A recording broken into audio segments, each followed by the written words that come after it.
Ladies and gentlemen, welcome into the Nova Cosmic Cup for the month of May. My name is Chase of Spades. I am going to be one of your casters today, followed up with...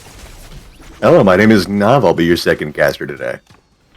And we are obviously hopping right into the action. Had a little bit of a delayed start, but I mean, come on. Who doesn't have a delayed start in the world of esports these days, right? So far, it seems we've got some people with some full loadouts and ready to go. Yeah, so, I mean, realistically, all right, we're talking the good old world of Fortnite esports, and, you know, you gotta be honest, this new map look for the Star Wars thing, I'm personally a huge Star Wars fan, so every time I look at the map, I'm just like, oh, look at this thing that they did, look at this little tidbit they added in. I always get, like, excited about looking at Star Wars thing, and I'm pretty sure for most of the people watching, all of us probably have watched some form of Star Wars already, right? Yeah, personally, my family and I have watched it a lot, and from the looks of it, some fighting has already started. Someone seems to be down. Oh yeah, totally. So I mean, Intel started out with 54 on the solo, 20 on overall, and we're already getting some major gunfights happening per usual. You know, pretty standard. You know, hot drop on some hot areas. See how many people are going to come up here, and it is super exciting to see how these teams are going to go up. So we do have, you know, again, some solo players, some are sticking around in the team loadouts here. This is no build, if I am making myself correct. So, in total, like a lot of people, you know Fortnite for the building aspect. So looking at this from no build kind of changes up a couple of things, you know. Instead of, you know, taking one shot and having to build your way up or down, this one has a little bit more tactical prowess to it, using a lot of the terrain for terrain masking, which is obviously, you know, hiding a little bit, being able to take some high ground, pick your weapons a little bit more carefully, so that way you're not pretty much just all shotgun and no aim. So it should be very interesting to see how these teams stack up with each other. We've been watching Swayze here, definitely making use of that brand new weaponry with the laser rifle there, being able to use a little bit of a better scope here, you know, take a look around. It has a really cool feature in it, by the way, which I never even really noticed until I started playing the newest update, which is that it has a rangefinder in it, which I think is cool. That would definitely help me out when I played. As for anybody watching who is not familiar with the basis of Fortnite, whether you're watching a family or a friend, pretty much the teams are all against each other in the circle, and they have to go in, and the circle around them will be shrinking as the game continues, forcing them to interact and fight each other. Yeah, so pretty much it's a battle royale, which I think the closest thing I can equate it to for maybe a couple of parents watching or millennials like myself, most of the time, think Hunger Games, right? It's pretty much everyone drops in, picks up as much loot as you possibly can. Goal is to stay inside the circle, which is ever enclosing on you to push everyone closer together. Super simple concept, be the last team or last man standing here. We got a couple of fights here going on. Ooh, whipping out that lightsaber, getting a pretty clean elim there, but he has to try to get up his teammate there, which is going to be Riv. So he's going to try to get this revive up real quick here. Go ahead and take out his opposition there. Looks like Leviathan got a pretty good turnaround with that lightsaber pull out. Absolutely. And, you know, the teams just, like, in general, really comes down to, like, you have to be able to communicate well with your team. Because, like, for an example, very good showmanship there of team play. Even though your teammate's down, you know, you kind of got to be able to delegate between, do I want to just continue the engagement and try to keep us up in the fight? Do you want to try to go for a revive? It really just starts being a little bit more complicated. Oh, man, Chris got taken out by that exploding car there. So they're going to go ahead and get him back up here. Oh, but he's starting to take fire. You got two teammates down. Last man standing. He's trying to duck behind that rock, but... unfortunately, he got knocked out. Getting cut out in the river is a real shame since you're not able to fight back quite as well out in the open. Absolutely. And that's, again, the difference we were talking about before whenever it comes to the main difference between like build versus no build, because in build probably could have, you know, thrown up a couple of walls, tried to get your teammates up, and they would have had to push you. But in no build, you know, if you're in the open, that's kind of just the fact. Them's the breaks. You kind of got to make sure you find some cover before you try to pick somebody up.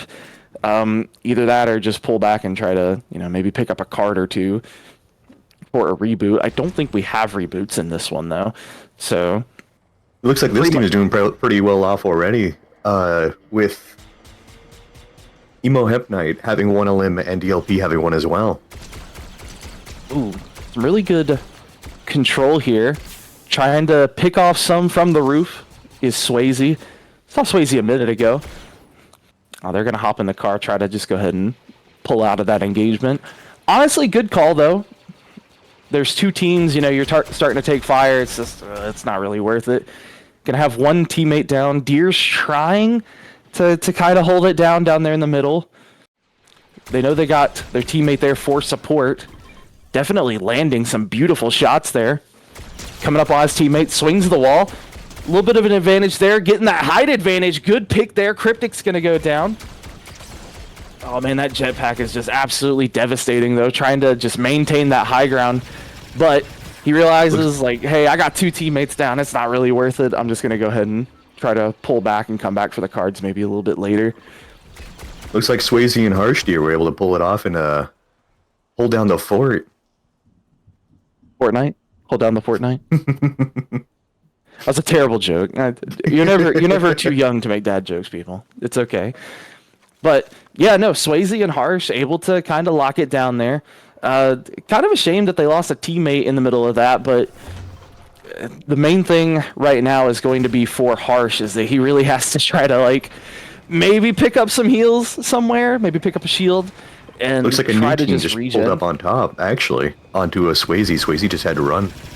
Oh man, that would be really bad timing for that engagement. Swayze seems to be downed, actually. Oh no, Harsh and Swayze go down. Lazy and Tom get that one, so that's just gonna wipe out that team completely. Oh man, that was pretty rough. They had the height advantage, but the problem is if the car pulls up to you, you're split against your teammate.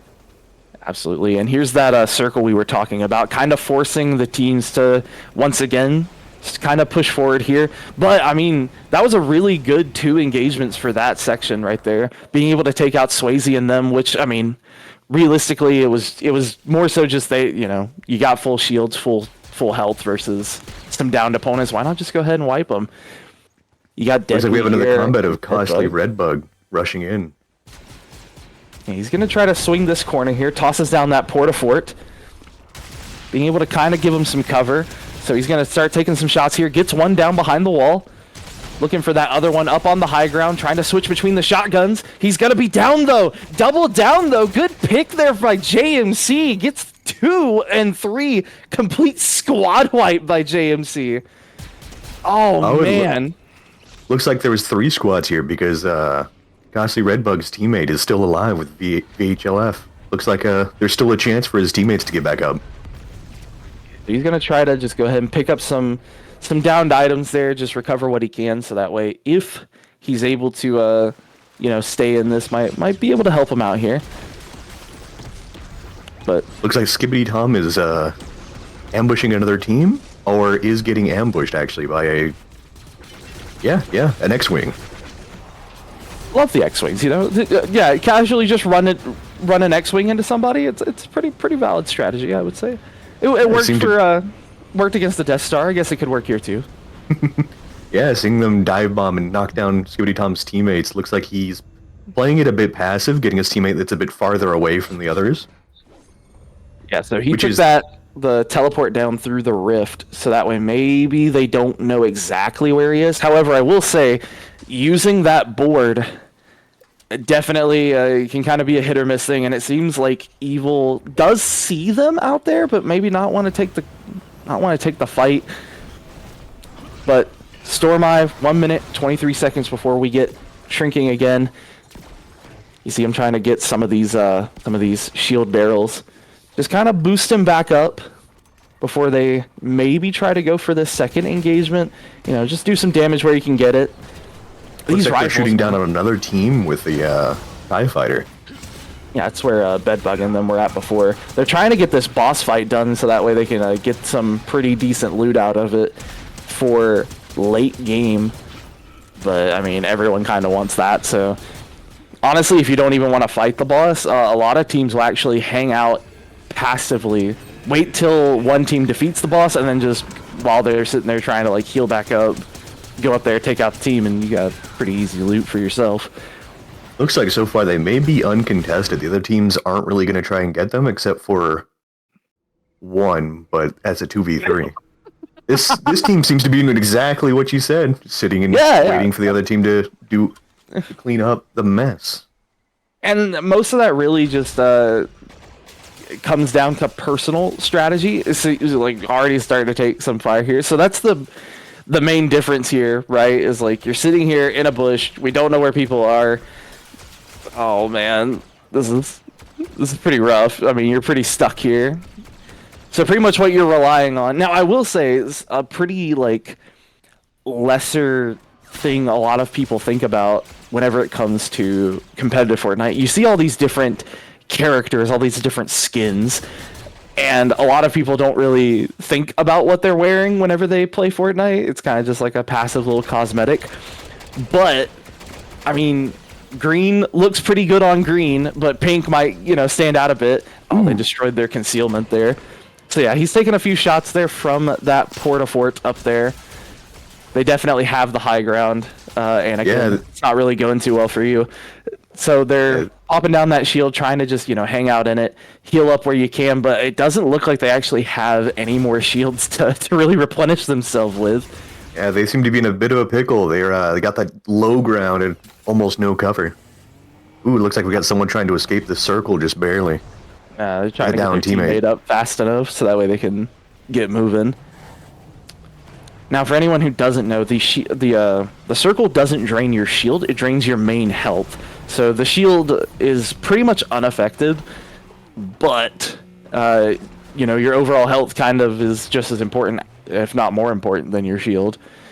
So trying to get your teammate up when they're in DBNO, down but not out, and also trying to escape circle while also being attacked by a team, which they totally are right now.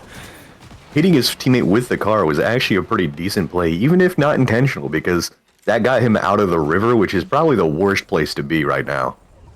So a lot of people actually use the vehicles. If you run somebody over with a vehicle on the enemy side, it bounces them up, does a hefty amount of damage, usually to their shields, more so than their health, but it can eliminate them.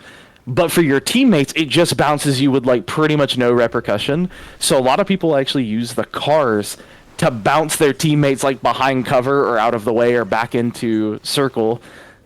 Oh man, he's trying to pick up his gear and gold here, but with 42, that tick rate has gone up to 2. And he's got 33 seconds before it stops moving, so I mean, not really where you want to be at, but good pick there. Able to take out another one who was retreating for the same reason. Both teammates down. Unfortunately, the guy he killed did not have any more heals, and it does not look good. Yeah. Oh, yeah. Unfortunately, Emo Hemp Knight has fallen, and that he was the last of his teammate. So in total, you got 14 players. Oh, I spoke too soon. Two. As soon as I mentioned it, three of them went down. So you got 5 teams total, 11 members still up in the fight, and we're starting to get to where that circle is getting really tight. So everyone's pretty much... Sorry? I was going to say, everyone's pretty much, at this point, just kind of vying for that little last team fight here. But yeah, no, they got good gear. They got chug jugs. They got plenty of shields to go around, decent weaponry. Honestly, they're looking pretty good. They got full shields, full health. There's not really much going on for them that they probably couldn't handle right now, but it's really where rubber starts meeting the road is these last 10 remaining players. Yeah, and from the looks of it, this team has been extremely aggressive as well, sitting on 10 eliminations right now, and 4 teams left, 9 players. Tosses down that Port-a-Fort, trying to get some healing done, but he's going to be stuck right in the middle. Good team play there. Looks like that was 1 team down. We're down to 3 teams, 7 people, which most likely means someone might be solo or 2 teams of 2 against this team of 3. So it's looking very good for this team. Absolutely, and you kind of gotta just, again, you're starting to look at these height advantages. They're fighting right alongside the ring. They know that they have to push in, especially with these Storm Eyes gaps just getting shorter and shorter. So that's what they were trying to do, is preemptively get towards the edge there. So basically this team of 3 has to go against the team of 2, because the team of 2 is pretty well in that circle. So they're trying to find a defensive spot to kind of hold out here. But you have Liar going up high, using that rifle, trying to get maybe a little bit of eyes on somebody.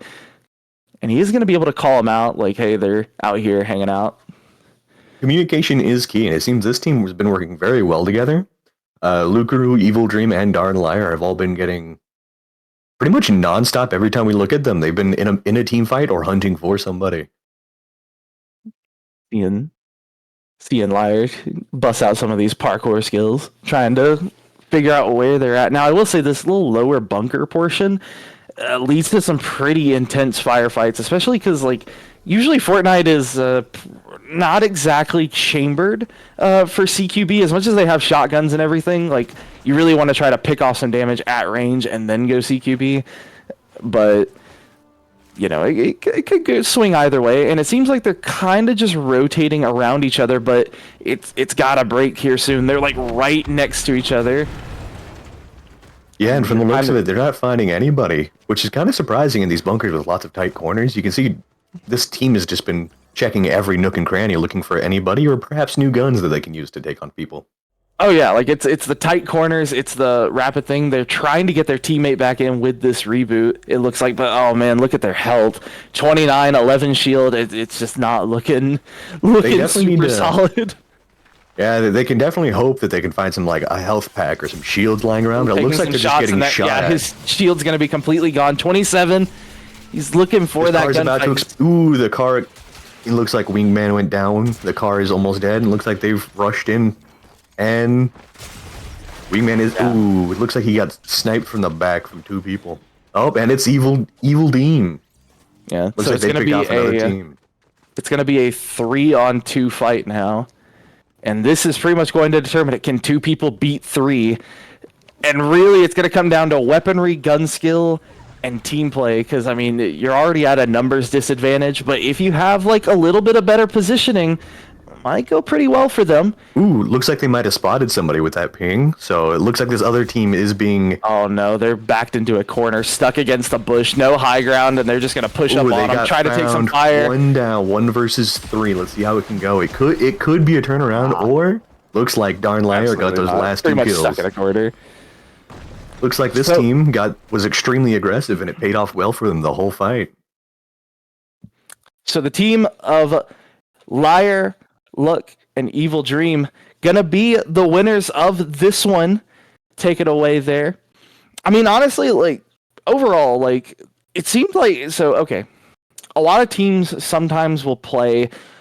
It really just depends. Like, okay, so in comparison to most, like, traditional esports games, like, we're talking tactical shooters, battle royales have this very unique thing where, because of how many teams you have, that's so many mindsets going into a matchup, right? So whenever you're talking battle royale, right, in total, with how many teams there are, how many individual players there are, like, some teams could decide, like, hey, let's try to drop really fast on this hot location, get as much as we can, and bail. Some people will try to go for the boss fights first and just get as, like, the best loot you can. Some people will get, like, very basic weapons and try to go for speed.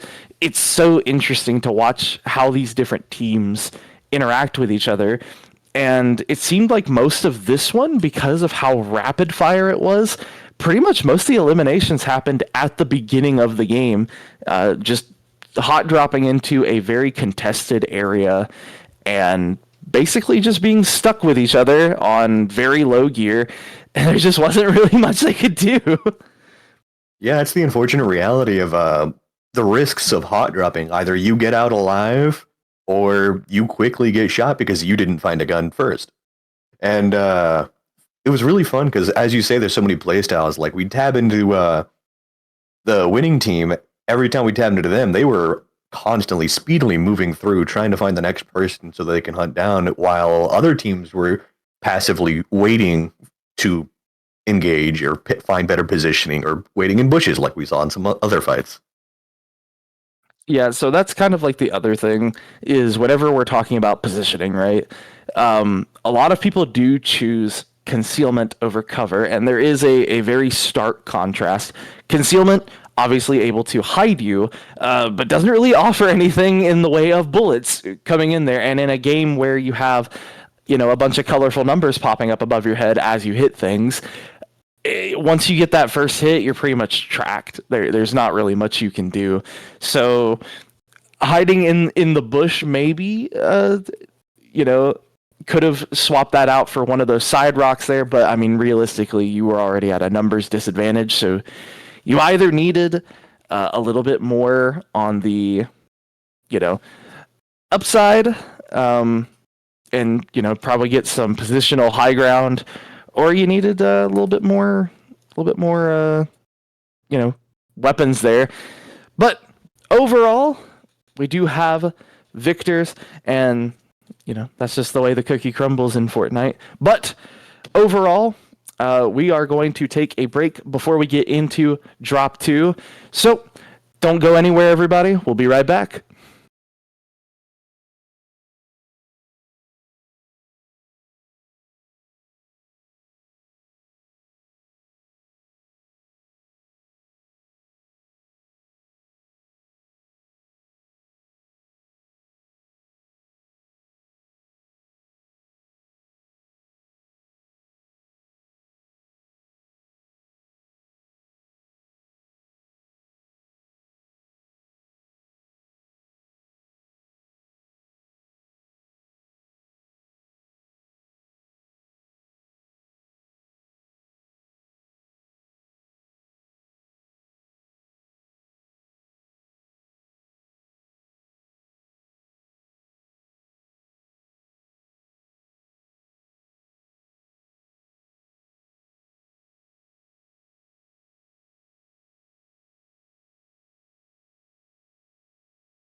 Ladies and gentlemen, welcome back into round two. Super excited here, getting into the second drop. So, Nava, I gotta ask you, man. So, what would you say was like the main thing that these players need to focus on after drop one? You know, drop one, you're kind of feeling people out and whatnot, seeing, kind of how people are gonna go. That first drop went well for Ethan, Dean, and Connor with 33 points. Second place, Andrew Joseph Hayden at 22, and Valhalla and Springsfields at 16. I mean, you got a pretty solid first, second, and third place. So, what do you think they need to do for this next go ahead? I think the downfall that we saw on multiple teams was hiding in the bushes when another team was actively pushing for them was probably a big downfall of multiple teams. I could definitely see that. Again, picking your cover over concealment definitely seems to be a pretty big deal. Already starting out though, I mean, you can just see that feed on the top left there, just going down. We're already over 10 members down. Well, 9 members, and obviously first come first serve to Lord Vader here. And I think that's honestly, I remember talking to you about it at the beginning before we actually started streaming, was that whenever it comes to like AI compatriots in this season, having Darth Vader around is kind of insane. he's really fun to play with. It's definitely a huge advantage for this team, especially because they've only got 2 players versus many of the other teams that have 3. So AJ and Kizo, they both definitely want Vader. Absolutely. And again, you're just seeing that top left feed there just going absolutely insane. Already down to 59 total players, 22 teams. So we already have a couple of teams already down and out from 27 down to 22. And just in case it wasn't clear at the front end, each of these, typically the way that Fortnite esports competitively goes is it is based off of a team-based system, like a point-based system, instead of like just typical, last man standing obviously wins everything. So even though a team might come in first, this time if they come in last, like last game, they still might be able to put some points on the board and catch up. So we really just have to see how it turns out. Points can kind of go all sorts of places. We'll have to see how exactly it goes here. So Of course, you just got Valhalla and Fort Shaden just kind of cruising. Darth Maul. Looks like they were going for Darth Maul here. Yes, Darth Maul. Always super helpful to everyone who asks for him, apparently. Am I just point out the sick force flips we're observing here? Some crazy Star Wars acrobatics. Yeah, it seems like Tragic Zebra's already... Oh, 2 of their teammates already have lightsabers, too. Probably all 3. More than likely. So, stopping by, getting some better weaponry from some of the static NPCs around the map, just to kind of pick up some things. Again, we're still losing plenty of people from 27 teams down to 21, 57 individuals. Oh, man. Riker already killed Swift, too. That's pretty rough. Looks like right before that, Evil Dean actually got a kill, so it looks like they're playing aggressive again. Yeah, so, hey, if you won first time, go around. So, again, like, it's not necessarily a bad thing to be aggressive on the front end when people are a little less. And that's mainly just because, again, it's a point-based system which judges everything from picking up your teammates to how many teams you eliminate versus individuals you eliminate, how much XP are you getting, how much of the map are you going around. Like, points can be pretty much anything in every engagement, from like just damage. Like, if you're the one doing most of the eliminations throughout the game, and then you just so happen to lose like the last gunfight, then it's not necessarily just kicking you out for all your hard work, which is why a lot of people like the little point-based system they have. But we're just hanging out with this X-wing, man, just cruising. Yeah, it seems they're looking around for both loot and players, but it seems nobody's really shooting at them, and they're not really finding anybody. But they are about to go into this next zone, perhaps, and doing some cool tricks along the way. doing a cool flip. Gravity doesn't work in this universe. He did a whole flip, and they just stayed hanging on there. We got the Gorilla Glue actually for this their play style here. They actually are just like taping themselves with flex tape down to the roof of this X-wing here. Not a big deal. I think Valhallan's actually trying to role play out as R2-D2 right now, just hanging out on the top there. Looks like we got a lot more fights going on, but I mean, like overall, I mean, you're again 27-19. Oh dear, I think he's a bit a bit stuck. oh, JMC's moving around. Looks like they got their teammate up. It looks like they're probably gonna have to go find a revive station. A risky move because it makes a very loud sound for anybody nearby, so everybody knows who's reviving their teammates and where. Yeah, so reboot does make a pretty hefty sound cue, just to let everyone know. It also usually puts out a big old blue beacon above your head, basically just saying like, "Hey, we're vulnerable, need you." But I mean, it's kind of hit or miss. You gotta, risk something to take something. Makes sense. But they definitely are in need of some shields right now. You got 21 down there, just with pretty much no shield. They do have a couple of barrels here, which they're gonna go ahead and get a little bit of theirs back. I don't think it's gonna be enough to get them back to full though.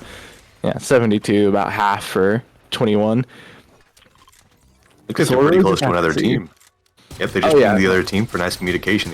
Neither have very good cover. Oh, man. Ooh, there goes one. The enemy team does have the high ground as well. And they had 2 snipers. So the biggest thing there for JMC was pretty much just like, yes, you did try to take cover behind it, but again, that high ground advantage pretty much negates half of that cover, especially since you can just see like the head popping out there, and you don't really have much else to go. So yeah, they already saw him, so that's going to be a second team elimination there. Oh man, I mean, good picks there by Keizo and AJ, just able to go ahead and pick that one up. Yeah, they've been playing pretty aggressive, especially for a team of 2. Oh yeah, and we're down to 13. Circle in closing yet again. Together, they've gotten 8 eliminations, so those 2 are working really well together. And that's what we were talking about too. Like in the points-based system, they're gonna be getting some pretty hefty points coming their way. Oh wow, that's some really good shot leading there by Tom and Lazy. We actually saw both of them earlier on. Oh man, this is just a big old gunfight. Trying to take some shotgun shots there, using those domes. He's gonna knock him out of the bubble there, taking some shots with the shotgun. Oh man, he's jumping around. It's really hard to get a beat on him, but he is gonna be able to take down VH, and that's going to be one pick there for Central or Control, I guess. Central Control could be either. Good picks. So we're down to 10 teams now. Yeah, with that fight, it seems the main downfall of the team that unfortunately got eliminated was they took a little too much faith in their bubbles, not realizing that a slide into somebody can knock them easily out of their little safety bubble and into some bad positioning. And realistically, it's more so like the team play too. You pretty much have a 3-on-1. I mean, they're getting the idea behind it of pretty much if we can take multiple people in one gunfight, you pretty much have a higher chance of victory most of the time. They did take a couple of strays there from what it looked like. I saw a bullet whiz past, but I think they were just maybe trying to see where they were gonna flee to, which is pretty much nowhere. They're gonna go ahead and restock on some shields.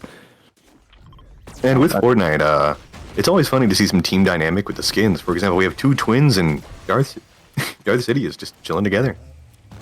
Or Lord Palpatine, whichever you want to call him. Lord Palpatine. The Uncle Palpatine. Oh, there we go, yeah. We don't acknowledge the new Star Wars movie. So just general, like looking at the map, right? You got a pretty decent spread here. I do see one team that actually split half and half. You see 2 of them on the left side over there going after one of the teammates in white, and then the other teammate in white is actually over by Magic, just kind of just taking a walk through the woods, I guess. Seems the blue team is getting pretty heavily in a fight with, I dare say, a pink. Like It's 2v3 up yeah. there. Sandalwood, maybe. So they did take out one of their teammates. I think that's pretty much why he maybe fled. Is maybe he's gonna try to look for a reboot, but oh man, this is like a pretty late game for that. For the importance of the circle doing damage to your health, you can see in the bottom right at Seaport City, there's 2 people down there in a team that are getting pushed out of their positioning and into another team. The other team is waiting just inside the circle, which is very unfortunate for the bottom team. But that is the importance of sitting and waiting for your enemies to come to you. Yeah, so we do have a little bit of a gunfight here between Riker and Jube. So they look like they're trying to kind of just like lay low a little bit. Actually, really good restraint there. Deciding not to take the gunfight, which I mean, it is a solid choice. Maybe trying to pick up some extra gear. He does have some really good gear too. So just trying to like hang tight for just a little bit. Yeah, seeing he was alone, his teammate seems to be going out and around for a higher point of view, but it seems the other team just retreated back into the building, which is a much better position, safer position to them. I mean, yeah. So they are currently just, hanging out, seeing if they can pick off some high ground, pinging it out for their remaining 2 teammates there. And they did make the call out. So that's what I was talking about. That white member that was hanging out over by the wood line where they kind of got a bit separated, just rebooted in his 2 teammates. And oh man, it is just you can see like the front line, the 3 versus 3, and he's gonna go ahead and take some advantage of that gunfight. So now it is a 3 squad battle. You got one on the high ground, one hanging out by reboot, and then a singular individual with a sniper trying to just dish out some damage. Looks like Riker's been spotted and definitely got a lot of hefty hits on him. Yeah, right. Unfortunately, he doesn't realize this, but he is walking straight into another team going right for that building. Yeah, and Riker is kind of, so Riker's trying to maybe try to regroup with his team just a little bit. It looked like his other teammate was definitely going for the revive while he was going for a bit more, grab some loot while his teammate was busy. FYI, those are his teammates, not a different team. He's yellow because we're spectating him. Ah, I see. So that was a my bad. No, that's fine. So he's going to regroup with his teammates, maybe try to take on this engagement, because they did just get into a pretty decent gunfight there to take out another squad. So honestly, probably a pretty good idea while they have like no shields, no health, and they're sitting there trying to maybe heal themselves up. Be a good time to engage, but it seems like it's one person's idea, not the other 2. Really just got to kind of commit to one or the other right now. You have some shots being exchanged here between Copper, MacArthur, and House.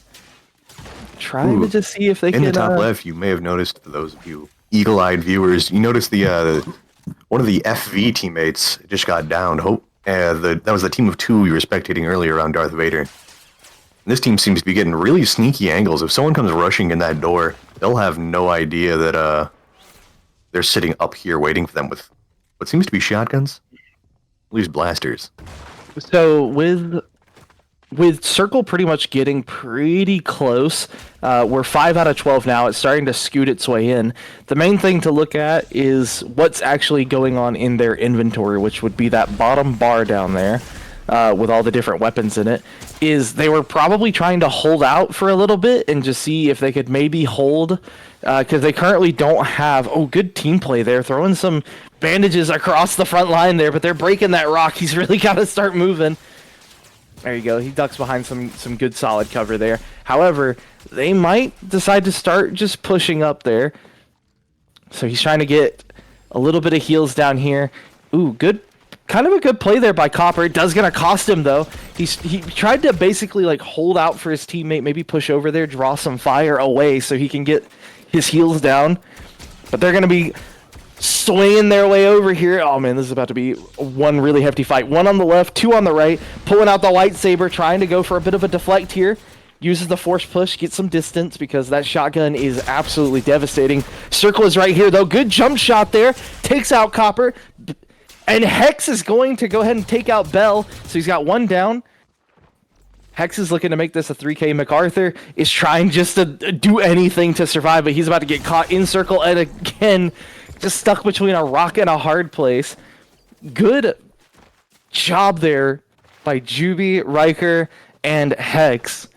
A solid 3K, good team play. Yeah, Honestly, during good that team play on fight, both parts. they were landing some really razor thin shots. It was really impressive to see. Like even on the move while hiding, they were the enemy team. The team that got eliminated was getting like non-stop shot. They barely had time to heal. Yeah, and it was like a decent strategy to at least make an attempt. You know, throwing some heals over to your teammate, letting them try to get some heals, using yourself as bait, though. Maybe some could say an unnecessary risk, but others could say it was a pretty well thought out idea. They'll definitely try to focus you, but I mean, at that point you had two team members with no shields, a little bit of health, and then they just pushed you. But overall, beautiful team play there by Hex, getting 2K for Hex. So they're looking pretty solid this time around. So 14 total members, 6 teams. And that circle is getting mighty thin. We're about halfway through the circle alignments at this point, 6 to 12. And that timer's just getting shorter and shorter. So at this point, it's doing probably about 4 ticks of damage, which a tick, by the way, is how many seconds. So 4 seconds is what it is. So you have, per second, it's doing 4 damage to their health. So you really just don't want to get stuck in it. Oh, beautiful accuracy, though. That thing is just razor. 25, 25. So it's not doing, like, significant lot. I mean, realistically, you know, do the math, folks. 25 damage per hit, and it's going pretty slick. That burst rifle.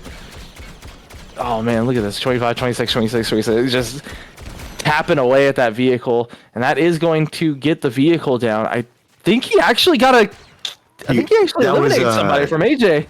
Yeah, that was AJFV. His earlier his teammate went down. That was the group of 2. QB is just really putting in work with this laser. Yeah, he's definitely got very good accuracy. Trying to save his teammate there, Hex. So Hex is down.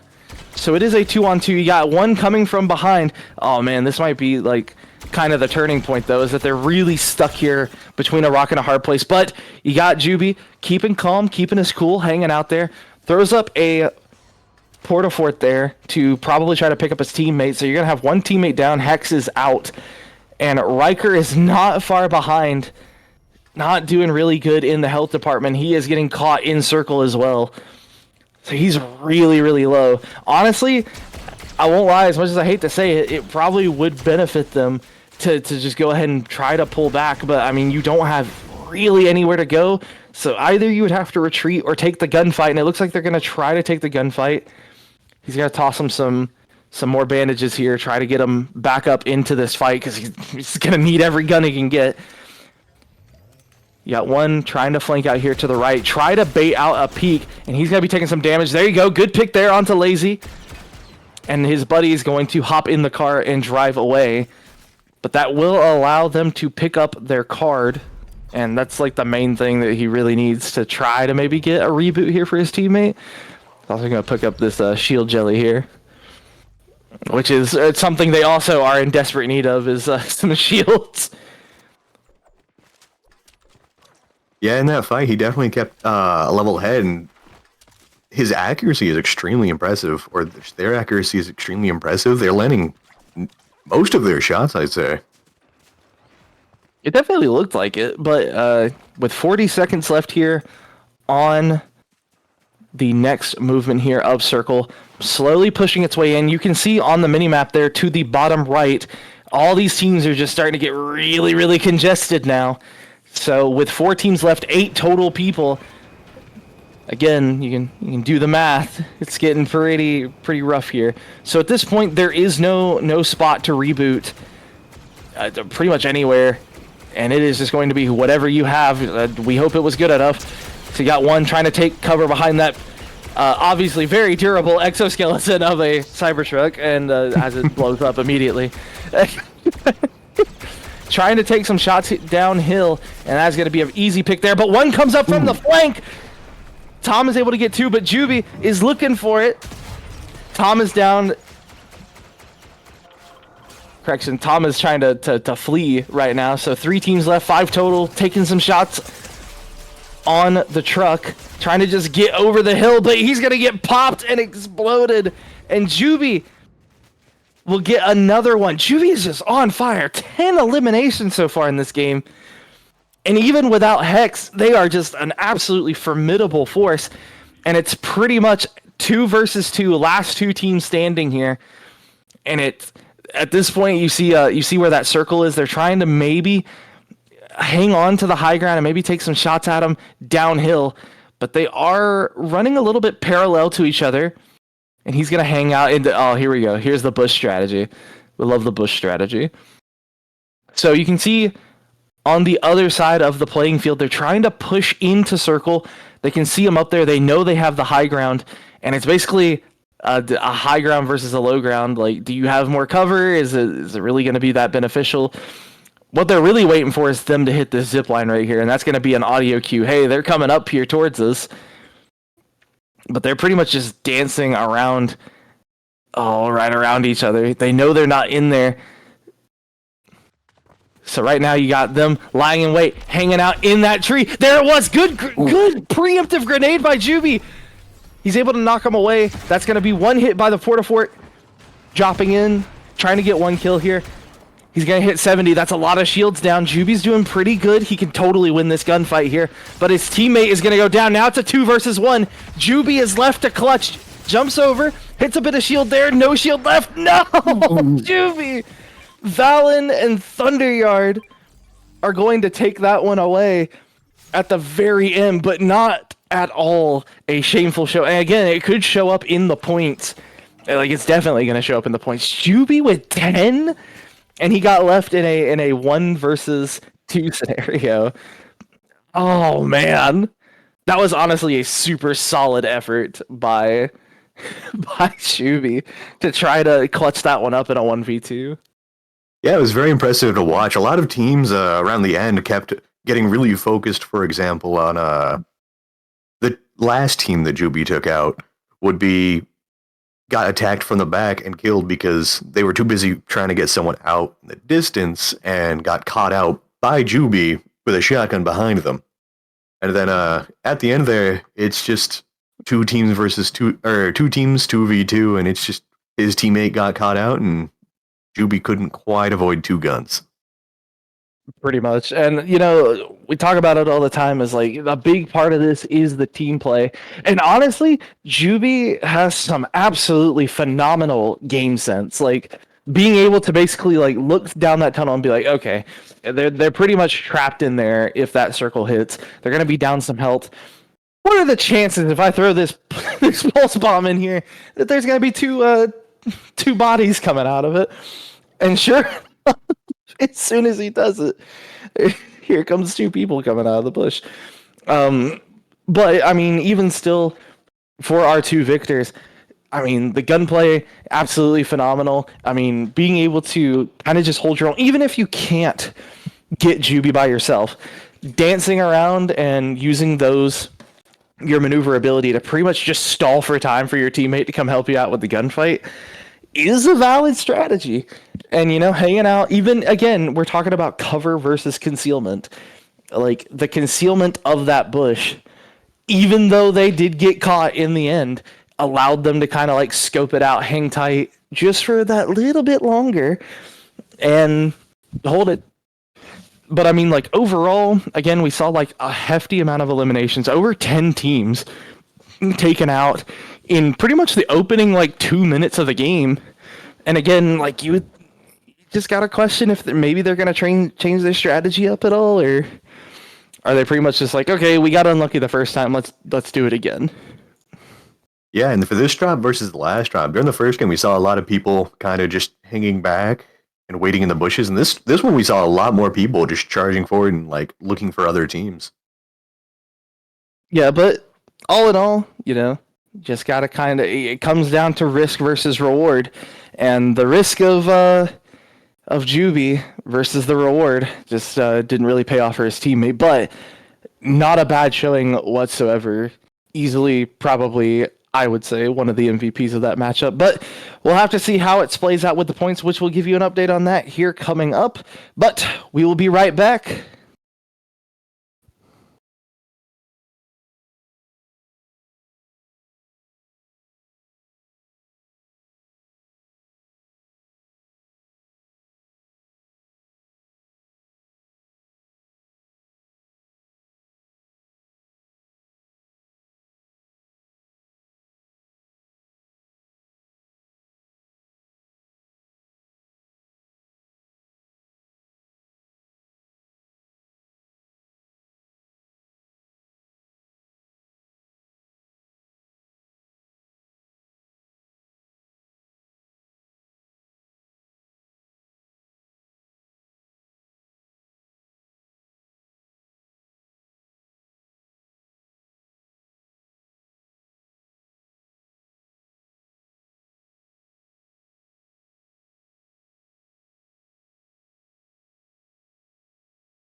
Hey everybody, how's it going? Welcome back to the Nova Cosmic Cup for the month of May.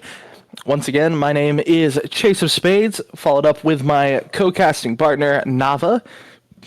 How you doing, buddy? How's it going?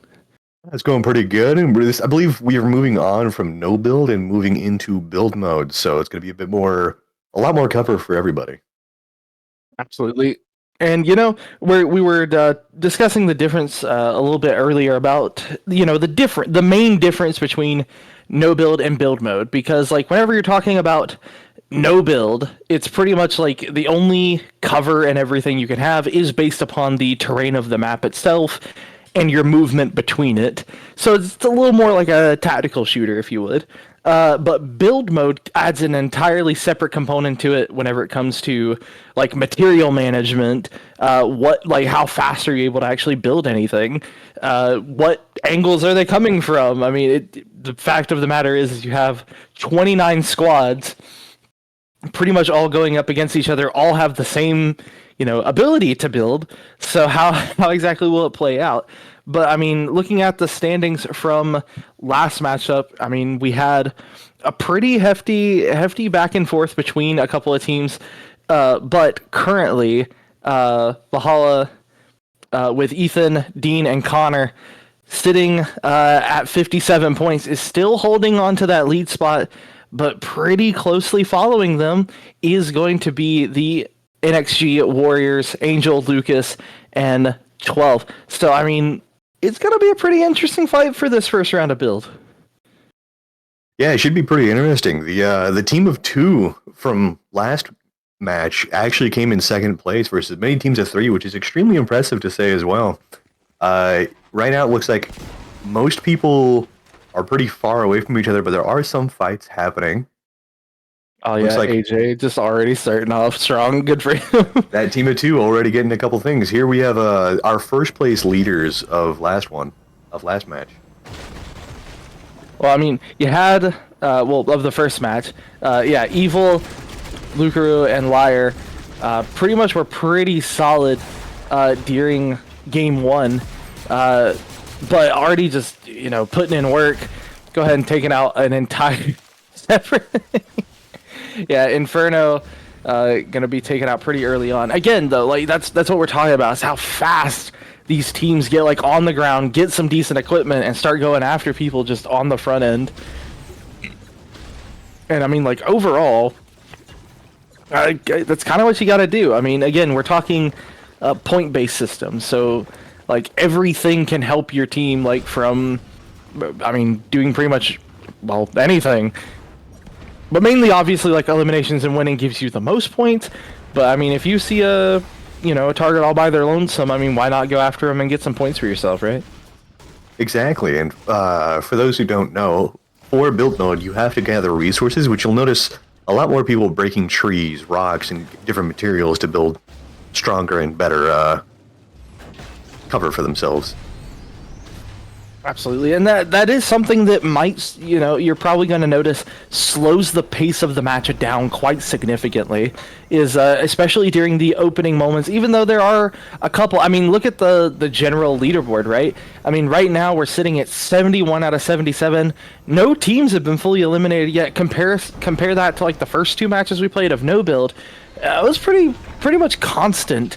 Like we were pretty much down from like half the teams within the opening like 5 to 8 minutes of the match, and now everyone's definitely playing a lot more passively. Spread yourselves out, make sure you manage to get some equipment, some actual good working stuff, get your materials, so that way whenever the time comes to build or be build, like outbuild, you pretty much have the materials to do so. But we are seeing, like, I know some people are definitely, like, not as familiar with the whole building aspect. Actually, dude, that's a pretty wicked dogfight we just saw for a second there between X-Wings. I don't think the X-Wings usually shoot at each other, but, I mean, rebellion, you can do what you want. But, typically, we're talking about, like, using your using walls to be able to block yourself off, obviously. You can use ramps and a wall to get yourself up higher. You can use one of those pyramids, build yourself some inline cover. I mean, there's so many things you can do. And you'll see some very interesting and innovative structuring going on here. Like, look at this. They made a makeshift little launch pad for him.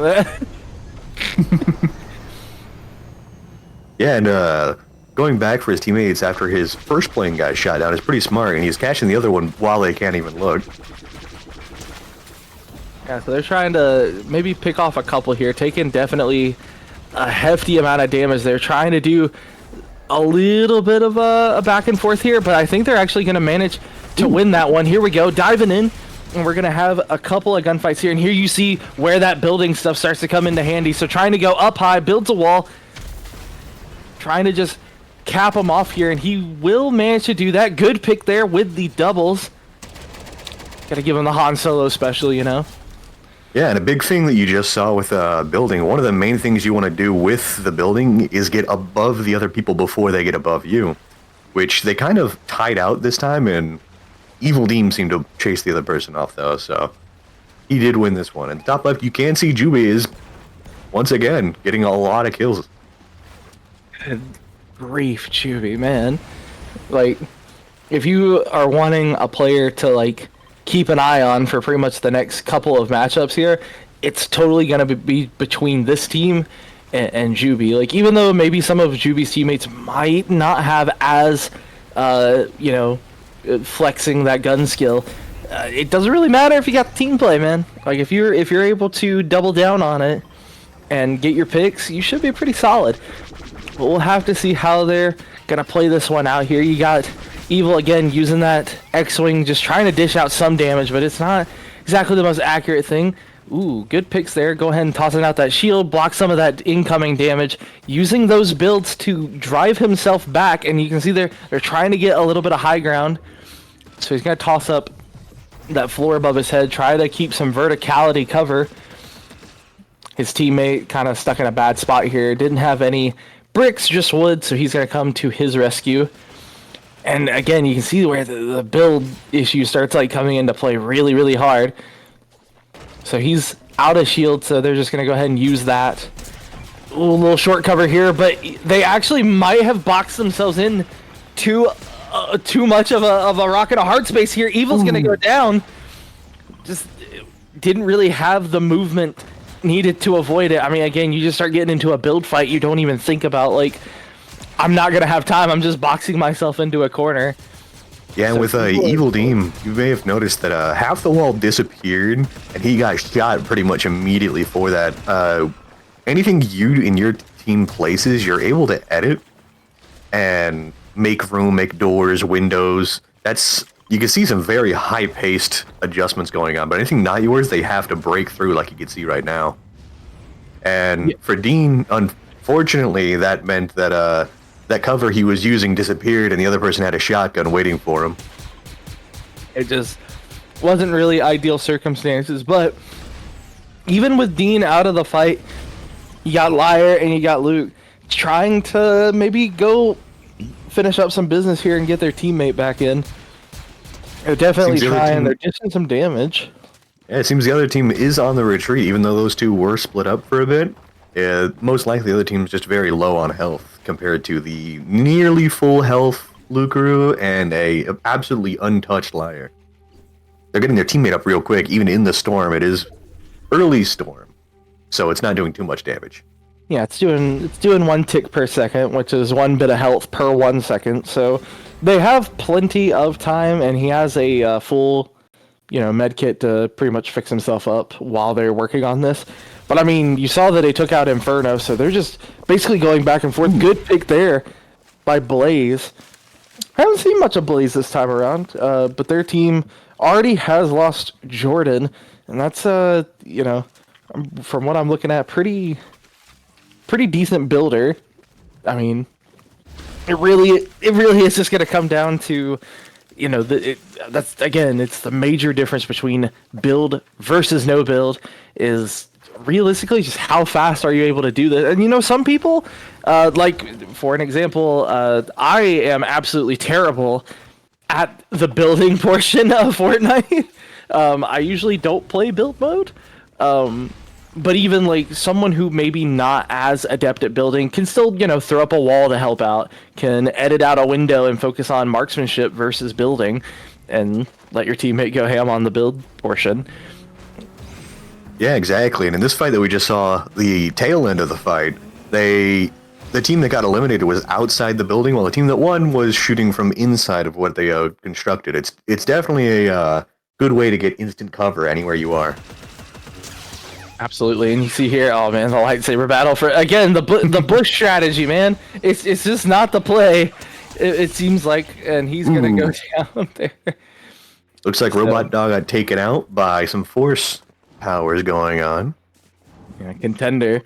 So this is one of our two-member teams, trying to get a little pick damage there. Good pick there onto good Manatee. Look, there's two teams fighting, and he's getting some nice picks off. I mean, yeah. I mean, if they're just gonna slug it out, why not? Help one or the other out. Let them damage each other, and then you just go in and sweep up too. You see Evil and Liar both doing some work against another squad up there, top left, and trying to use some of those force powers a little bit. Maybe get an idea of them. But again, stuck in storm. It's still just one tick, so it's not too awful bad.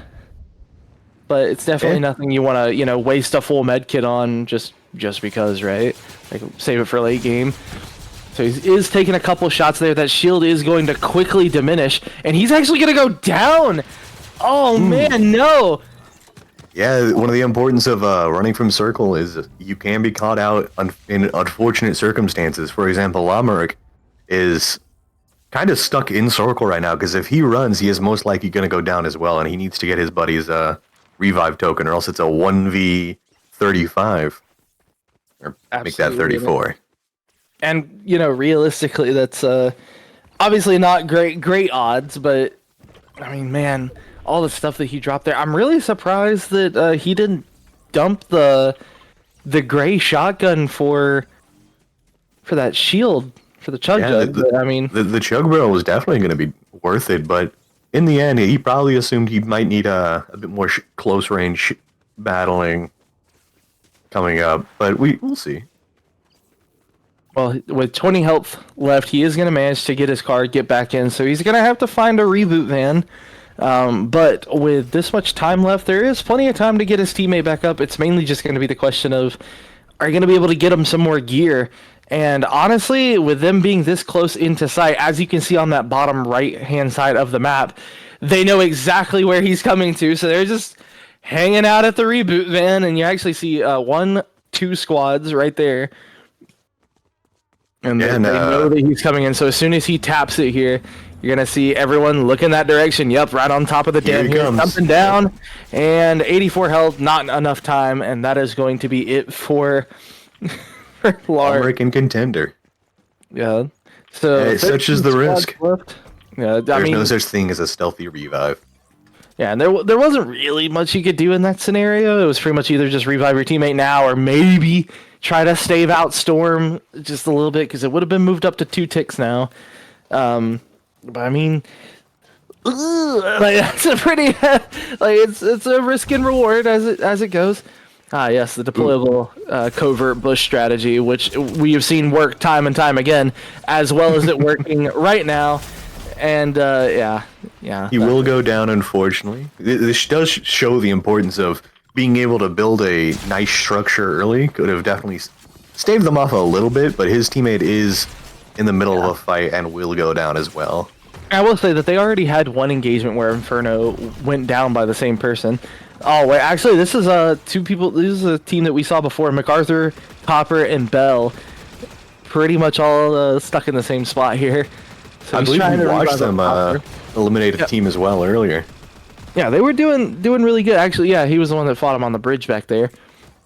Oh man, it's just a big cluster of two teams. Yeah, Evil versus Bell and MacArthur. Trying to dish out some damage, and he will, but he's going to build up. Good jump there. Good trying to wall off, but you pretty much, again, just stuck yourself in a corner. Bell's going to go down, and once again, Evil Teen is just absolutely just dominating in this one, especially with Liar and Luke. Just it's just a Yeah. Just like in match one, we saw this team pretty much nonstop hunting down other teams. And it definitely doesn't seem like they're putting a stop to that. Every time they get the chance, they're just taking these engagements. Like, I mean, that is kind of the advantage to this, is that if you're the one to start the engagement, I mean, you got the pacing for it. And they are really good at build just as much as they are no build, using cover, being able to get up to these higher ground, and just basically use that speed and authority to dominate every gunfight they've been in so far. So right now, you got Evil definitely just doing a little bit of side looting here. Not too big of a deal. 21 players left, 11 teams total. And oh man, it's just like this is really just like the team that's just been like dominating pretty much consistently. And you know, no matter how good an individual is, a team in this game and a team-based shooter is just going to pretty much win all the time. Like, yes, you can get lucky with a couple of 1-on-3s, you can get coupled with, you know, you can clutch up. It's not impossible. However, you know, it's just not the same as being able to have 3 well-communicative teammates and just go ahead and throw it out there. You see that? Yeah, and like, for this team, I've noticed that you rarely see them very far apart. At most, Evil Team early on did get a bit of a head with his X-Wing, but they all tend to stick very close together rather than getting caught out alone. and that is like a super important part. Oh man, he kind of missed those stairs a couple of times, but I mean, that is like a super important part of, especially the squads portion of it, is being able to have multiple people take on a singular gunfight. And it's definitely been paying off for them. And it's something that this team has that a lot of them haven't been having. So you see 2 people going in for the dive here, trying to just get behind a little bit of the build, maybe split up some juncture here. Hits in the bottom. Hey there, buddy. How's it going? Tosses out the shotgun. And he didn't even try to fight back a lot. You see, yeah, they're doing a pretty good job. He probably wasn't expecting that the car slam into the metal wall, which is the strongest wall that they can make, instantly destroyed just due to the force of the car. And Dean, you know, still doing good, getting him out of the tree. Good read there. Takes out Blaze. Dean is just absolutely insane. I mean, you got 5, 5, and 2. And I know, like, yes, Luke has been taking kind of a backseat to the support role, but I mean, like, it's just been absolutely insanity. Yeah, and with this team, it's been pretty impressive to watch, because, like, they're all roughly the same amount of kills. Luke, of course, usually seeing him pass out any heals and things like that. It's pretty impressive to watch how good they work together. You hear a couple of people tossing out that gunfight. Again, throwing up some of those builds, trying to just get a little bit of distance here, but Dean not going to let it slide without some contention, tossing him in there, going for rear, and he's going to be able to take out TLP with a jump shot. Again, it's just like everyone who challenges them, it doesn't matter. They've got a very good dynamic as well, because the other 2 tended to take pot shots and also help him from the back, but Dean is always just right behind the enemy before they can adjust. We have moved to 2 ticks in circle, so Dean and them are taking a bit of damage here, and that might be something of a downfall, because that is a lot of distance to make up. But they do have the movement and mobility to try to get out of circle, which they do, but they have to now find somewhere safe to either build or to spot, and essentially try to just heal themselves, which I think Dean might try to do in Storm. But you have Velix and Thunderyard and Valen pretty much all just hanging out up here on top of this mountain, and they are in a good position, but they are going to be heavily contested with a lot of teams to pretty much try to hold on to this high ground. So they're trying to preemptively, you know, build a little bit. And Thunderyard was going to go down from a little bit farther away. Velix is not far behind, completely draining all of their shield. Valen pretty much has nothing, and they're just trying to, like, just sit there and rebuild and rebuild. You can see every time they break the wall, they're just trying to sit there and build it more. Hopefully to run out of ammo. There's not much you can do. but they do have a teammate. Good He did get pick the there, revive trying to on Thunder. he got the revive, pops the window, tries to get the shot through it, but not going to work out, and that is going to be a squad wipe again from Dean, Luke, and Liar. It's just I don't even know. Extreme aggression against a lot of people who tend to be taking defensive positions. It's just not expected compared to likely all the other enemies that are fighting. And here you can see them again just being overtly aggressive. Luke kind of hanging in the back line, trying to use that longer range to act as a little bit of a support instead of getting too heavily involved in the firefight. But Liar and Dean pretty much just going absolutely ham, just straight in the middle of the fight, popping into the mix with the shotgun. We just saw someone in the top left had died to Storm, leaving it down to a 3v2. Yeah. Yeah, you see one teammate down in the bottom down there. That's going to be Riker.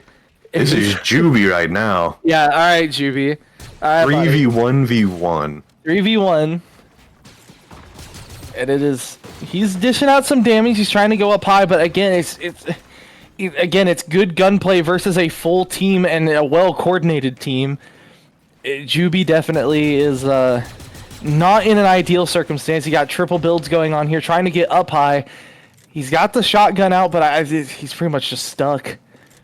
Like, we're pretty much at a stalemate. He's going to get pushed, and 3 guns versus 1 gun just isn't going to be super ideal. He's trying to go for a little bit of an engagement down there on the far right side, but honestly, right now, I wouldn't really think that it matters all that much because they're in a 1v1. He actually manages to take one down. Rui takes out Liar, so now it's a 1 versus 2. Oh man, we could be seeing a bit of a shift here. Juby might actually have something to pull off here. Does a lot of damage there, but he had a little bit of shield taken off. 37.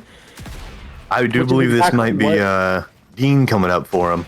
Yeah, but Dean knows that he has no shield left. He's trying to push his way up there. They're basically just building up in a vertical circle. But here's the thing. He has no drop damage left, so he's trying to squeak his way around there.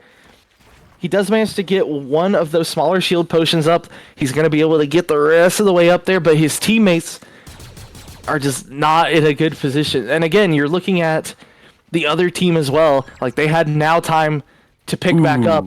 Luke is still alive and fighting. And now it is a 1 versus 2. Pretty much gun skill versus teamwork. 61% shield. Juby is amazing at building quick. Pretty much in the shield. He manages to get Dean. Juby might pull off a 1v2 clutch. He's taking the shield. Shield's going to be out. 79% health.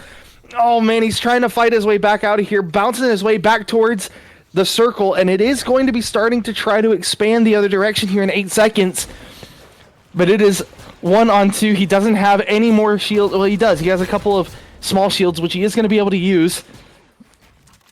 So he's just hanging out here, try to hold on to this high ground. Both of them taking a bit of a second here, taking a bit of a stalemate. Boost their shields, reload the weapons. It is going to come down to an outbuild or an out gunfight. And he goes up high, gets the one shot there. 21% health. Juby is going to go down by Luke. And Luke clutches up for his team. And that puts them pretty much in a absolutely demanding lead. Again, Ethan, Dean, and Connor. Oh man, that was such a close gunfight for Juby. Man, Juby, it was extremely impressive to watch as well. With the 3v1v1 coming down to just a 1v1, it was pretty hefty lead that was almost taken away by Juby. It was almost taken away by Juby, and honestly, if he had his teammate with him, it might have been able to help out a lot. But Juby definitely, again, holding his own against pretty much the top team. I don't know why I say pretty much. It is the top team. So the top team of 3. Honestly, pretty risque that they... Luke did pull it off for him in the end. But overall, you got to think about strategy. I am absolutely shocked that Dean lost that gunfight. So, but we see the difference between team play and individual skill. Like, a individual can clutch up and win a 1v3. They could. They were basically like 20 health off of each other, and one more shot from either of them would have totally done it. But, Luke was just a tad faster on the pool. And, overall, though, splitting up your team to go after the individual on the downhill slope ended up leading to a death of your teammate, and then it was putting you in a 2 versus 2, and both of them are on, like, they're not on the same team. I'm kind of surprised they didn't just take a step back and let them fight it out for a minute while you recollected yourself. Or better yet, if it's a 3-on-2, then you're pretty much stuck there. Why not send all three people to target one person, get it out of the way, instead of taking the 1v1 gunfight? So yes, even though you won this time around, you gotta start looking towards the future maybe a little bit. Yeah, that was an extremely risky play, but fortunately for them, it did work out to split the attention. But it was definitely would have been it almost cost them their first place crown. Just a little bit. So, I mean, honestly, for a first round to build, pretty solid matchup. And, you see the difference in pacing, definitely the difference in strategy between how a lot of people worked in, the pre games before of no build versus build. It really is just like absolutely investing to watch, really. But overall, right now, Dean and them still sitting high on that first place spot. 41 at the moment, but they will have some of those additional points added. We'll have to see the standings right after we come back from the break. So stay tuned. We'll be right back.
Welcome back into the last round of build and the last round of the competition for the Nova Cosmic Cup for Fortnite in the month of May. Currently, you got pretty much your head leaders at this point, and probably most likely to take it away is probably going to be TNM, absolutely just dominating the first round and the third game. I mean, come on, like they were absolutely. Now Juby did put up one heck of a fight if you weren't here for the last section here, but I mean, like, realistically, there isn't much of a. I mean, unless Dean and them just immediately go down at the straight beginning of the round, it's pretty much a battle for second place. Yeah, we saw them in a very close battle last time, but they've gotten first place 2 out of the 3 games so far that we've had. You know, like, just like talking very like overtly, right? Like Juby was pretty much like the one who could have possibly managed to be a bit of a goat and probably go for it, but I mean, he just came up one shot short, and that's just how it crumbles sometimes. But overall, it is still possible, okay, that now it isn't impossible for Dean and them to lose this one. But I'm just saying, Dean, Ethan, and Connor at 102 points, you pretty much have a 40 something point difference between the two. Second place being at 60 with with Fallon and all of them. Nitro at third with 54. I mean, good night. Ethan, Dylan, and Connor. I mean, they have 45 kills, for goodness sake. Like, 45 is a lot in a game where you pretty much only have 100 players total, and we don't even have 100 players. We have 76. Yeah, and I think in that last match, I think Ethan, Dean, and Connor in total had 18 kills together. It really is just like a hefty margin, but it isn't impossible. So Drew waves. I mean, again, you're seeing like a little bit more of that aggression seeming to come out from a lot of our players. We already got 6 down, already down to 70, 69 now. Oh man, Harsh is actually picking up 2 there. Yeah, actually, he knocked one and eliminated one at the same time. But you see, Lazy and them trying to get some boss kills in here. So, what do you think a team really has to do to dethrone? Like, I mean, we've obviously been able to see it from a different perspective. What do you think? A team really has to do to dethrone a 102 team right now? I think the best bet for them getting dethroned would be 2 teams getting them pretty early on. Which I pretty much agree with, is at this point, whenever you're looking at it like that, you really do have to kind of just like, maybe 2 squads just kind of have to come to the realization, like, I mean, they're all running the same skins. We know what they look like. They're at 102. Might have to go do a little bit of headhunting. But, obviously in a battle royale game where everything's big, it might be a little hard to go find them, but it is possible. I mean, we see it in competitive play all the time, is whenever one team has like a really significant lead, 2 squads will end up recognizing it like pretty close to each other and end up double teaming that squad to at least give them a spitting chance at it. But we'll really just have to see here how it goes out here. You see Lazy and his squad right now hanging out around the first order base, looking around. Probably going to go ahead and just pick up this TIE fighter here and move their way around. Have you ever wondered how they came up with the image of a TIE fighter? I have no idea, honestly. Apparently, like, one person said it was like the idea came from a solar panel. I was like, oh yeah, that makes sense. It's basically just 2 solar panels on the sides. And then somebody else was just like, they came up with it with a toothpick and 2 crackers. And I was like, I could totally see that too. Yeah. Fun fact, guys. If you ever want to make TIE fighters, just stick a toothpick through a meatball and two crackers if you're choosing. and you have a TIE fighter. Super easy. I don't know why I felt that was important to say right now. It's just that everyone's free cruising right now. I mean, with the Star Wars season, it's the time to talk about Star Wars. Looks like their ship's about to get shot down and exploded. Yeah, they're gonna go ahead and. He has a jetpack, so he's able to get out pretty safely. But yeah, I don't think his teammate did. His teammate, his teammate's all right. If you jump out, you have immunity on fall damage. Blaze King went down by Blaze King and then got executed by Darn Liar. That's unfortunate. I don't know what happened to him that led him to down himself. I imagine he's probably getting shot and then made a risky jump and then went down by like fall damage maybe. Now I will say something for viewers at home. There is something you probably have noticed quite significantly. Now we saw Dean and them doing a similar shot. Oh man, he's really low right now. Oh man, he went down and splat. Well, yeah, they got 2 people down. You have there's Darth Vader coming to the rescue for him. Oh yeah, just use the Force to heal his teammates. Super good. And that's what we were talking about before. Like Darth Vader was in here now. There used to be a thing where you could actually use like ChatGPT or something to talk to Darth Vader. It was kind of funny. And every time that I see this skin for this character, oh, he's coming. He's thinking about it. Oh no. Yep, and Darth Vader going in though. Darth Vader almost clutched that. Oh no, Darth Vader isn't good enough for him though, and he's gonna go down. And that leaves 1 team member left standing for that squad, who is currently, I believe, being shot on a hillside. And that's going to be it for that squad. So down to 22 squads out of 28, 48 total players out of 76. Pretty, a little bit more aggressive of a start. Juby and Valen, their team, again, just picking up where it really is those 2 teams. Like, those are pretty much like the 2 teams to beat. And realistically, like, it's just like every time I look up in the kill feed, I at least see one of those like 5 people, and it's like, look, Dean's getting 2 kills. Inferno, I think Dean's actually eliminated Inferno every single game so far. Yeah, you mentioned it, I think that might be right, or at least the last 2. I think, like, what is that? Thunder got what? Like, it's every time you check, it's just one of their names up there.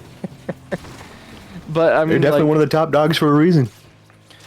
And it's what I meant though. Like in the grand scheme of things, like again, even though everything gives you like has the potential to give you points, eliminations and obviously like victories are the 2 big things. I don't think they're at any shortage of either right now. So it really is. I'm pretty solid on this one. This is gonna be a pretty done deal. But somebody might surprise me. And honestly, best thing in esports is like when you have like a bit of an underdog story and then it just pops off and you get all excited about it. So I'm sandbagging right now. I'm being like, oh yeah, like it's pretty much a done deal. It's a battle for second, and then Juby's just gonna come out of nowhere, do it Randy Orton RKO style. It's gonna be great. So far, it looks like Leviathan and his team is also cleaning up another team from earlier. This one, with Rainbow, we see him get in a car. He's probably looking for a revive van, but he's also moving straight towards 2 other teams. Yeah, I mean, you're taking a look at just the general mappage here. I mean, now I will say, I was mentioning it before they kind of got into their little engagement here. Oh, Juby's looking for it. Hey, we gotta see if Juby gets it. Pops off 1. That's 30. He's got 24 shield actually, but they got him pretty solid box. Oh my gosh, Juby went down from that. Oh my gosh, Riker. No, Juby. It looks like Juby is out about little over halfway through. No. Right at the halfway mark. Yep. Oh my gosh. Okay, well there went. Okay. Maybe I misspoke. All right, sorry, Juby. Always room for upset. Always room for upset. It's a good little catchphrase. Always room for upset. I am deeply upset, but all right. So never mind. All right, Juby and his squad's gonna be taken out. Unfortunately, towards the front end here. This is an interesting strategy. I have noticed Control Mongrel in the kill feed a couple times too, and it looks like his team's gotten about 4 kills so far. Ooh, but he goes down from the back. Maybe we just should stop talking about people. Every time we talk about him, it just seems to not go so well. Looks like both his Skibbity Tom's teammates are both down now. Control Mongrel being one of them, and Lazy Leopon being the other. I won't get over that name, dude. I can't say it with a straight. I just gotta say Tom. It's just Tom. Tom is. You got me laughing about it now. I can't do it. He's swapping to heal a little bit, but he's got to go back for his teammates' things, or it's a 1 versus 23 situation he's got going on. Which is, you know, do the math, not really great odds, but in general, right? I have noticed something kind of interesting about the difference between the two ships, yeah, the X-wing versus the TIE fighter. So everyone I've seen with the X-wing has significantly better of an advantage over the TIE fighter, and it's mainly because of visibility. So you can see they're like riding on top of it a lot of the time, right? Like, you know what I'm talking about? Yeah. So when they're riding on top of it, the difference is that the X-wing is pretty much flat, and it allows the other team members to shoot. But essentially the only way for them to shoot from the TIE fighter and help out the one flying is pretty much to either fly straight away from the enemy or straight at the enemy. Comparatively to the X-wing, you can kind of just like flip around and fly like to the side or anything. I think Tom is heavily debating if he thinks it's worth it to even try to go back for his team cards right now, which I guess he's deciding against it. You got Cryptic, Liar still up in the fight over there, and there's Dion.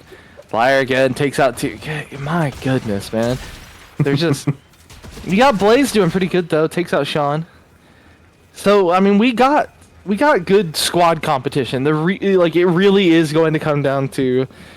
How are they going to beat that top team? Like, you have to either have two squads meet up and go after them. That would be the most likely scenario, or you just have to get maybe a little bit lucky. I'm not underestimating anyone's gun skill against them. It's more so just like, well, I guess that's exactly what I'm doing. I'm underestimating their gun skill. But yeah, they've definitely been on the top leaderboard. They're definitely like target number 1, but they are going to be a tough one to take down. It's most likely, if I had to guess of them going down, it would most likely have to be them getting a little greedy like they did in the final bit of the last match and splitting up and then getting punished for that. Which I feel like if you were in between games, maybe that was already discussed between them. Like, hey, maybe we were a little bit too greedy. That was like really close. You know, let's pull the reins back a little bit and hang tight. So, I mean, right now, Contender and Llama are pretty much doing, I won't lie, typically what a lot of winners in competitive play do. If they get some decent gear, they'll pretty much just let everyone else eliminate each other while you just kind of stick to the outskirts of circle, especially this far out. I will say a disadvantage to this strategy right now is if you look again in their hotbar there, they don't really have any healing items to speak of, and they still have a gray, which isn't like ideal. It's still like effective enough, I suppose, but like their gear definitely suffers. So it's basically they're trying to be opportunist, like opportunist hunters at this point. So could you get lucky? Yes, but is it likely in a head-on-head gunfight? Probably not.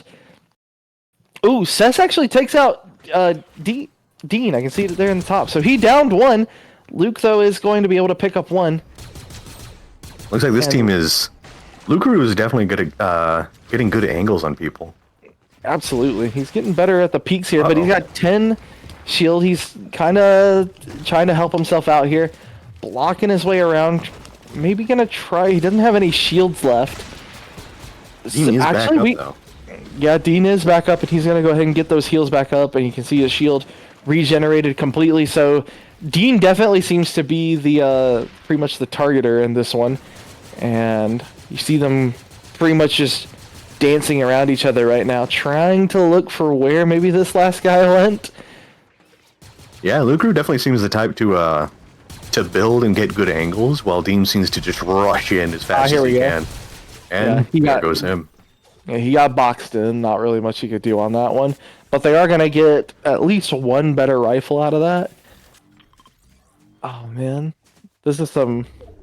Alright, so Thunderyard and Valen and Velix have all been pretty solid on the team play. They mark out Dean and their team over there on the opposite angle.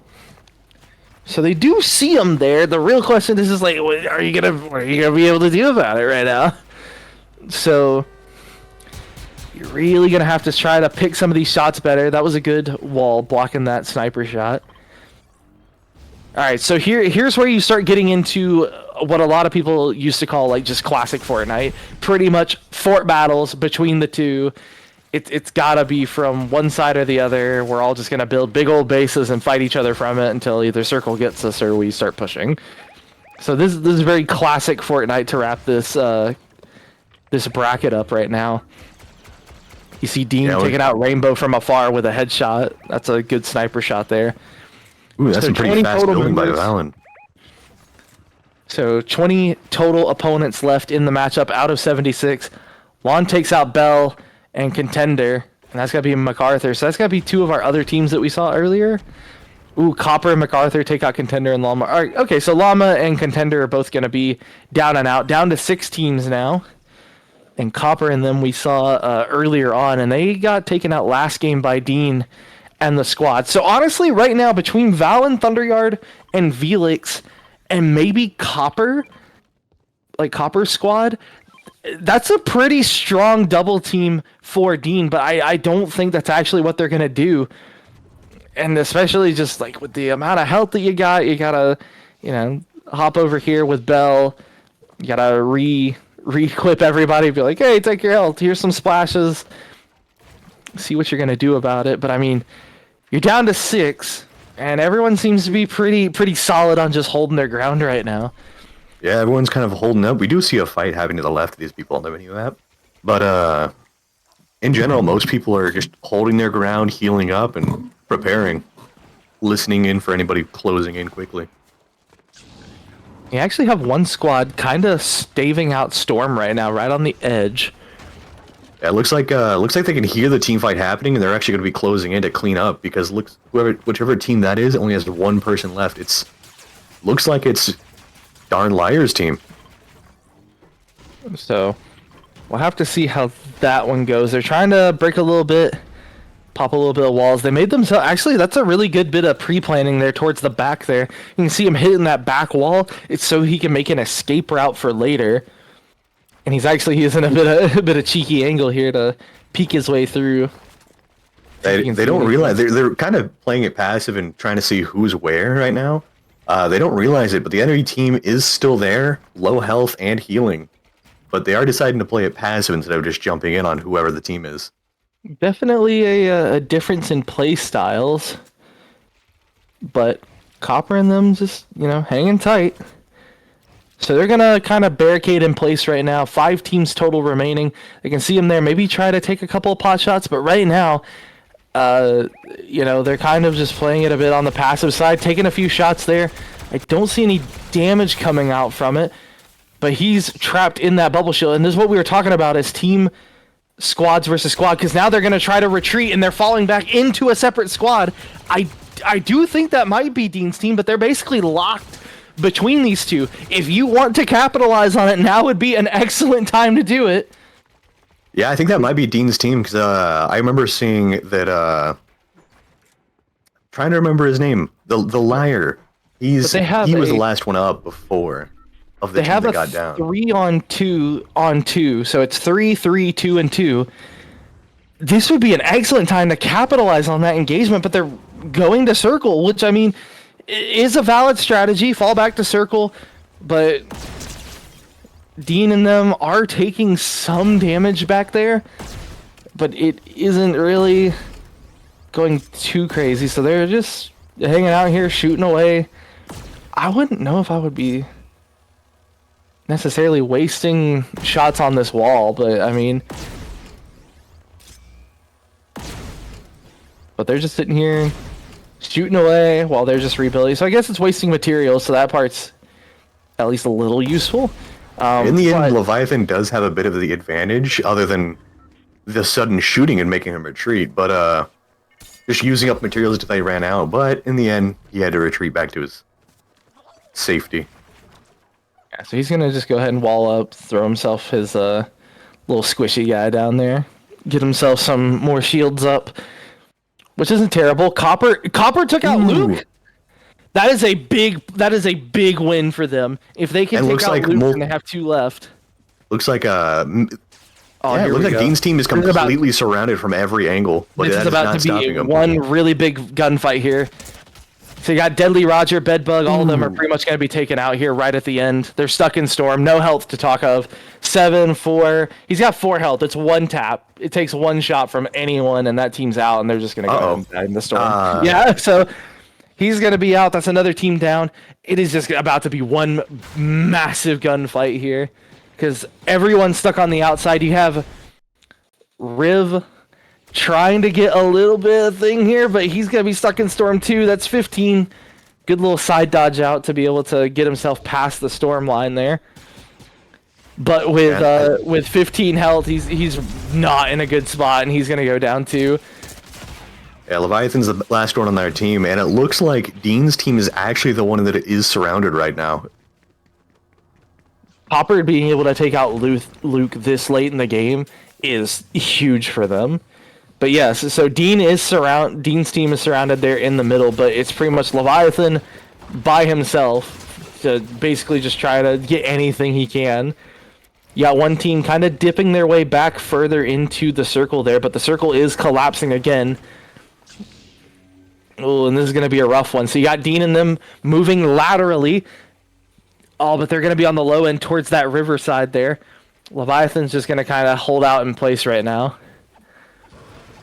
But Dean and them are going to be the first one to get over there to circle. They're going to be the purple arrows there on the bottom right. Ooh, Leviathan's in a bit of a bad spot now, with the circle doing a lot more damage currently. Ooh, but he had a good escape route. Never mind. It's doing about 5 to 6 damage a tick now. But he's going to be able to duck his way into circle. That was a good little play there.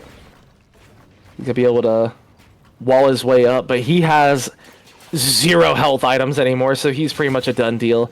D and them going to pop the wall and kill him. Oh, he knocked down Dean. Oh my god. Dean's and gone. eliminated him. Okay, so this is looking extremely quickly more in the favor of the other teams as well. That was a very nice shot. There's no more of Dean's team, so the top team has gone down. So it's pretty much Leviathan with 20 health remaining, no healing items, versus 2 full squads of 3. Oh man! Well, he definitely did a good upset right there. With for those that don't know too much about Fortnite, if they go down and all their items drop immediately, that does mean that the entire team is gone. Yeah, so Dean's team completely down and out of the fight. Bellhouse and Copper and MacArthur are in a really good position to take this one away. Pretty much full shields, full health. They have the items to spare. Honestly, playing the long game here is definitely paying off for them. Taking a few pot shots here, doing plenty of damage. Knocks down Valen. One trying to make their way across here, just kind of edge their way back in. They are building their way towards them, but it's going to come down to like just gun skill. He's going to hop over here, watch for this flank here. They are doing really good on the team play here, doing 3 against 1. That honestly is a good idea. Just go ahead and focus one, try to get him out. He's stuck in circle, nowhere to go. Tosses up some overhead cover there with the pyramids. He's going to hop down, tries to go for it, and here you go. You got split cover.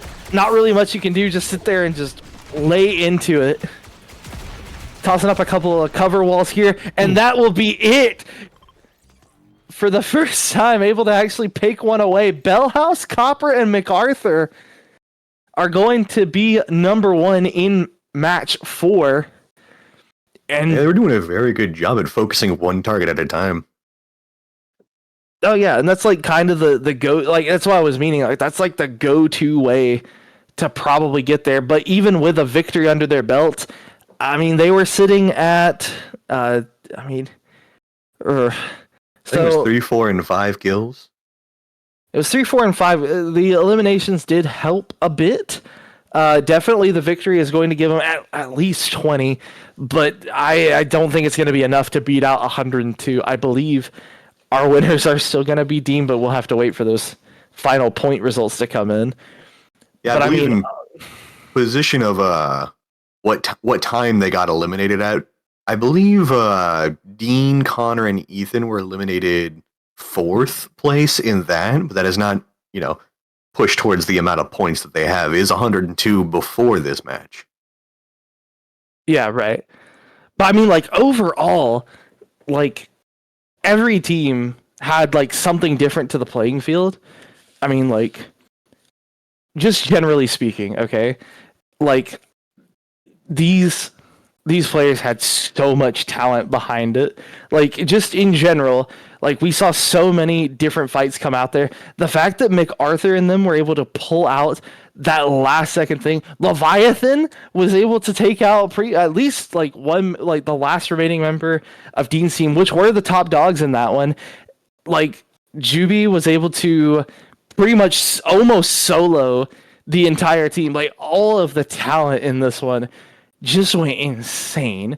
But I mean, it's gonna come down to brass tacks, which is who actually got the point values there at the end, and we'll have to see what the final tally is. So while they're getting that ready for you, we'll take a quick break and we'll get back to you with final results. But don't go anywhere, folks. We'll be right back.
How's it going, everybody? Again, if you're just tuning in, we just finished up Game 4, the final match for the Fortnite May Cosmic Cup, presented by Nova. And, just as like an overall, before we, get super into, like, the final results, which I mean are on screen, of course, right now. Obviously, your first place winners, Ethan, Dean, and Connor, 132 score, 61 elims out of the entire game. Absolutely just insane.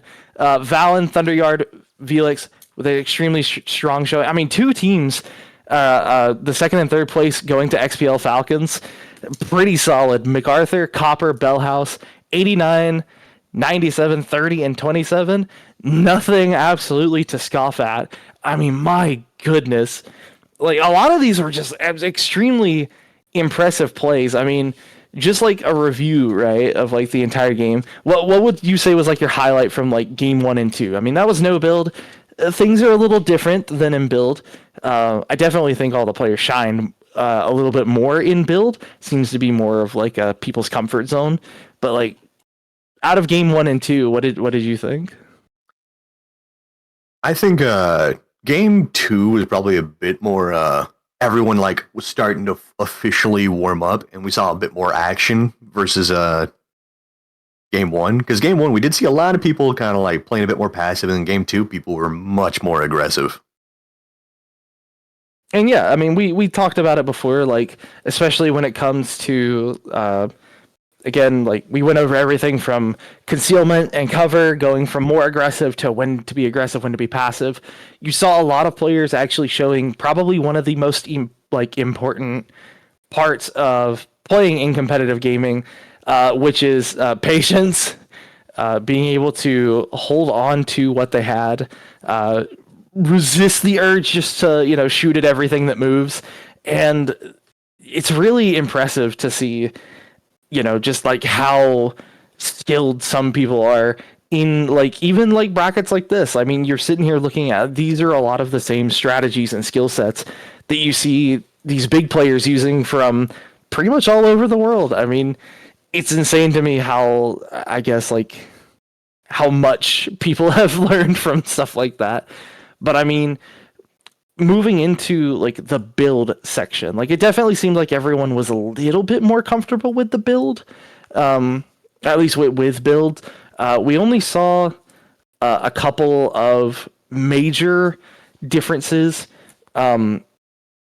especially going towards game 2 game 3 and game 4. So game 3, like just to name off like a couple of people, right? Because I have like a long list of things that we had here. So I mean, like a couple of early picks there. Even though maybe they were a bit lower in the point bracket here. Cool Boy, Flat Scorpion, Fresh. You had Specific Bear, Davey, and Paul. Like pretty much most of them were doing absolutely like great towards like the beginning. They were able to get down really quick, and it really was more so like just unlucky timing of hopping up on there. But I mean, overall, you had like contender Fort Lacey, Aiden. You had Astronaut, Knight, Johnny, Andrew, Sierra, like bush campers, which we did. I will say for the name bush campers, we definitely saw a lot of use of those bushes. Fort Smith and Huntington, Splashes, Cozy Campers, Springfields honestly was a pretty strong contender during the first 2 games. Like we saw pretty much Springfields just came out swinging on the first part of that. The XPL Knights, you had Brad, Drud, Nitty, pretty much most of them. I mean, you saw so many highlights just in like individual engagements. And like overall, it just comes down to team play, your gun skill, and sometimes just a little bit of luck, especially in battle royale games where the loot is randomized, the locations can be randomized. You just gotta have a little bit of luck sometimes, and sometimes you get lucky one game when you needed it the last game. It's just how it happens sometimes. But I mean, overall, I mean, man, Juby being able to basically just almost completely squad wipe multiple times, and he did squad wipe a couple of times. Just some names we were like seeing out there a whole lot.